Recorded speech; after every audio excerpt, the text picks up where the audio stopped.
So maybe you've seen these articles recently talking about the magic number of 10,000 steps per day. There's a meta-analysis that came out in July 2023 that suggested that 7,000 steps is now the optimal number to go for. So I want to talk about that in this video. I want to talk about the concept of daily walking in itself, and I want to dive into a couple more statistics that I think are useful. But at the end of the day, statistics I don't think are really going to make that much difference. And I think it's because of how we perceive walking. As someone who loves going out to hike in the mountains, I'm not really that excited either by going out and walking in the city, but because I'm acutely aware of how beneficial it is for me, it's a practice that I have adopted, especially in the last 3 months. I've been really focusing on making sure that I get in at least a short walk every day. I don't care too much about the steps. I'm going for quality over quantity, where the walk that I take is really intentional. I want to be focused and in the present moment and in my body while I'm walking around, focusing on my breathing. I don't really count walking around the supermarket as an important part of my training. But that daily walk in itself and that time alone to focus has become a really important part of my training. And that's what I want to talk about in this video. So when you think of walking in terms of fitness, what comes to mind? Likely it's probably not elite athletes. More than likely you think of old ladies with busted up knees who can't run.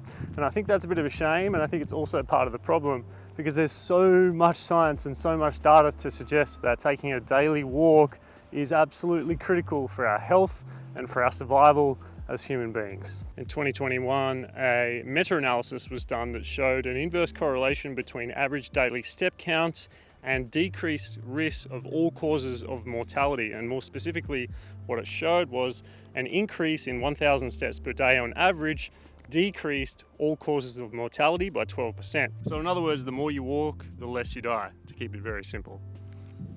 So the really interesting thing about that study that I found is that that number continues to decrease with every 1,000 steps per day. And that essentially makes your target kind of irrelevant.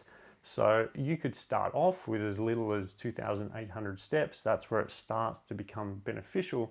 But as you add an extra 1,000, you just continue to improve your chances of survival. But as a hiker and as someone who's really interested in personal development, I'm way more interested in the quality of that time and the quality of those steps as opposed to the amount. So now when I'm looking at the stats of my watch, the only thing I'm really concerned with is that as long as I'm averaging at least 7,000 steps per day over the course of a year, I know that I'm on track and I'm doing pretty well. And anything over and above that is really a bonus.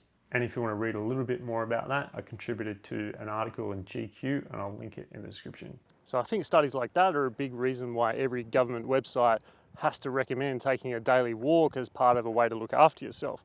So why do we tend to opt for more high intensity stuff when we could just go for a nice gentle daily walk? Well, I think it comes down to two factors, and that is our perception of time and our perception of intensity. And I want to get into both of these, so let's start with time.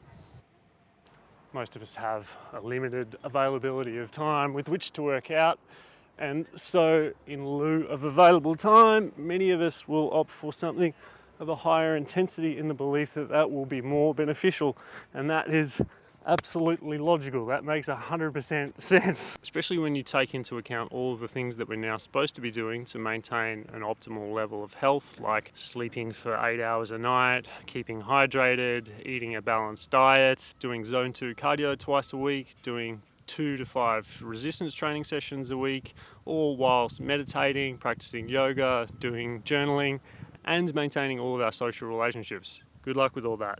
And so the list keeps piling up. So to add another half an hour of daily walking on top of that does just seem pointless if you're doing everything else, right? But what the reality is, and what the data seems to be suggesting to us, is that a daily walk should be way up the top of that list of priorities. Now, I wouldn't want to list them all in order because I think they're all important in their own right, but I think a daily walk should be on a higher priority than what most people think it is.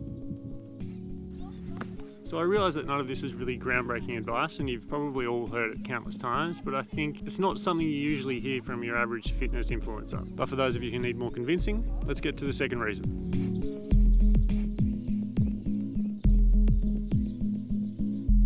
So I think the second reason we tend not to think of walking as exercise comes down to how we value and how we perceive intensity. Like, we pretty much all grew up in this world where no pain, no gain is the predominant philosophy, and if you are not finishing a workout completely covered in sweat, then it was absolutely pointless. We're also led to believe that if we're not hurting, we're not making progress, which of course is absolute fucking nonsense. Like, there's a time and a place for working hard, and of course it feels great, but that is not the only way to get fit. And it's certainly not the sole thing that is required to reach and maintain optimal health. So I really want to add a counter argument to this story that we're constantly told of no pain, no gain. I want to make it clear to everyone, whether they're following my training programs or not, that smashing yourself in the gym every day is just not necessary. And in fact, if the only thing that you're doing is taking your car or an electric scooter to the gym and then getting to the gym and sitting on machines, and you're not doing any daily walking to supplement that, then A, you're not getting the physical or mental benefits that come from getting a daily walk, and B, at least statistically speaking, you're at a much higher risk of dying from literally everything. So thanks to this no pain, no gain philosophy and our perception of intensity, we're led to believe that walking isn't beneficial for those people that are already fit.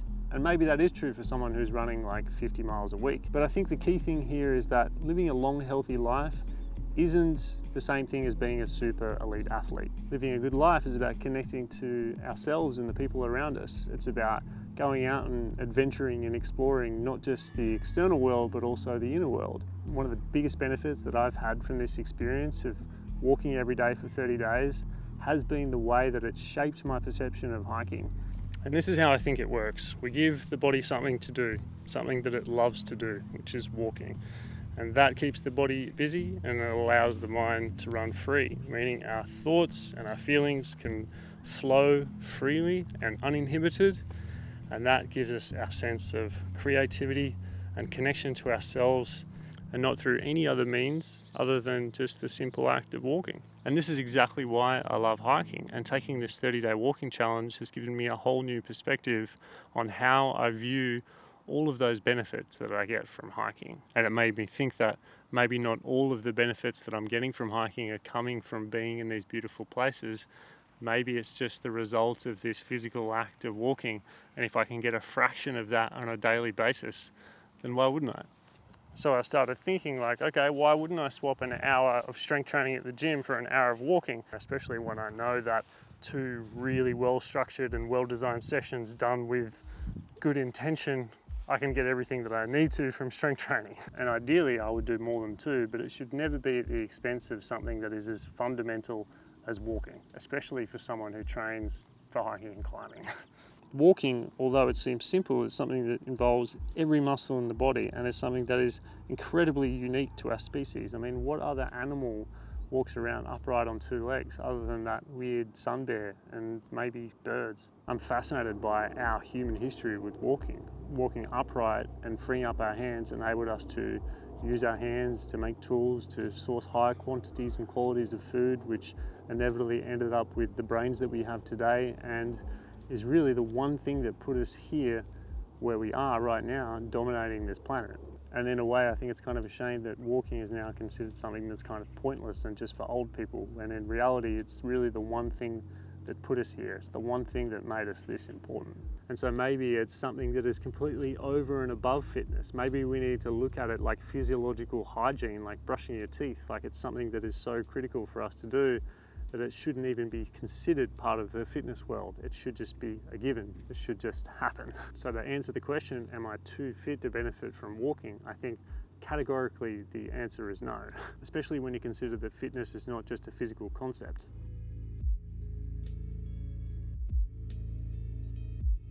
I don't want to be the kind of person that ignores science, and when the science is this clear, I think it's really important for me and for the people who follow my programs to take into account this idea of walking as physiological hygiene. It doesn't have to be part of a fitness program, but we should assume that there's a given amount of steps being done every day just as a baseline. But during this process, I've tried to step that up further towards 12 or even 15,000, and I aim a little bit higher because I know that on some days I'm just not going to be able to get there. I think the issue most hikers have is a lack of time and a lack of desire to get out walking around the city. But for me, even when I'm in the city, I really enjoy walking, and it's been incredibly helpful to me as a creative person to help me work through my ideas and to get a little bit of mental clarity before I sit down to write or before I sit down to work. It's been super helpful in that regard. But regardless of what you do for work, I think there are so many benefits that could come from taking a daily walking practice, not just the mental benefits, but all of the obvious physical benefits that we've always been told about. And for me, having a completely sedentary day where I don't do anything is not good. It sends whole muscle groups to sleep. I feel very tight and it kind of puts me out of my flow, so to speak. So I'm very glad that I've done this, and for the most part, I have kept that up since doing this challenge. And I've been encouraging the members in our community to take on this challenge as well. And I think part of the difficulties in getting people to be motivated to do something like this is just getting a full understanding of how beneficial it can be. A lot of these benefits are very subtle, and I guess it takes time for you to pay attention to how you are on a day-to-day basis for you to realize how important and how beneficial it is. So whether you want to look at the daily walk as an element of fitness for you as a good starting point, or you want to look at more from the physiological hygiene standpoint, I think no matter what, it's going to be beneficial for you. In my experience, the best way to overcome a lot of those mental hurdles and barriers is to use habit formation as a tool to push through a lot of that programming and those perceptions that we've formed as individuals, partly through all of the bullshit that we consume on a daily basis. So thanks for listening to this rather long-winded rant about the importance of daily walking. If you want to take the 30-day walking challenge, the link is in the description. That's all for this one. I'll see you on the summit.